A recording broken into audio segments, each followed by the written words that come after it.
এবারের বিশ্বকাপ জিতবে কোন দল? ভবিষ্যৎবাণী কি বলছে? শেষ ৩ বিশ্বকাপের চ্যাম্পিয়ন সঠিকভাবে ভবিষ্যৎবাণী করা প্রতিষ্ঠান এবার বলে দিল ২০২৬ বিশ্বকাপ জিতবে কোন দল। না ব্রাজিল, না আর্জেন্টিনা, না স্পেন। ফুটবল বিশ্বে তাই শুরু হয়েছে নতুন আলোচনা। ২০২৬ বিশ্বকাপকে ঘিরে এবার ভাইরাল এক ভবিষ্যৎবাণী। বিনিয়োগ ব্যাংক পেনমুর লিবেরাম, যারা আগের ৩টি বিশ্বকাপের চ্যাম্পিয়ন, ঠিকঠাক অনুমান করেছিল। তারা জানিয়েছে উত্তর আমেরিকার বিশ্বকাপে ইতিহাস গড়ে প্রথমবারের মতো ট্রফি জিতবে নেদারল্যান্ডস। আরও চমকপ্রদ বিষয় হলো, তাদের পূর্বাভাস অনুযায়ী ফাইনালে ডাচদের প্রতিপক্ষ হবে রোনালদোর পর্তুগাল। অর্থাৎ বিশ্বকাপ ইতিহাসে একেবারেই নতুন এক ফাইনাল দেখতে পারে ফুটবল বিশ্ব।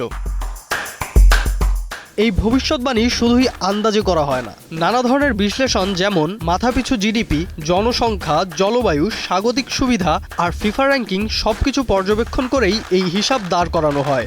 গবেষক ইয়োয়াকিম ক্লেমেন্তে বলেছেন, এসব তথ্যই নাকি পারফরম্যান্সের ৫৫% পর্যন্ত ব্যাখ্যা করতে পারে। এই বিশ্বকাপে সবচেয়ে বড় ধাক্কা খেতে পারে বর্তমান চ্যাম্পিয়ন আর্জেন্টিনা।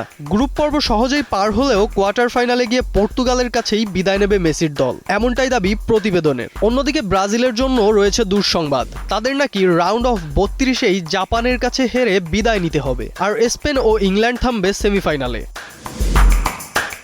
তবে বাস্তবতা বলছে ভিন্ন কথা। বাজির বাজারে নেদারল্যান্ডসের বিশ্বকাপ জয়ের সম্ভাবনা মাত্র ৩%। কিন্তু আগের ৩ বিশ্বকাপের ভবিষ্যৎবাণী যখন মিলে গেছে, তখন এই পূর্বাভাসকেও একেবারে উড়িয়ে দিচ্ছেন না ফুটবল ভক্তরা। এখন দেখার বিষয়, শেষ হাসিটা কি সত্যিই হাসবে ডাচরা, নাকি মাঠের ফুটবল বদলে দেবে সব হিসাব।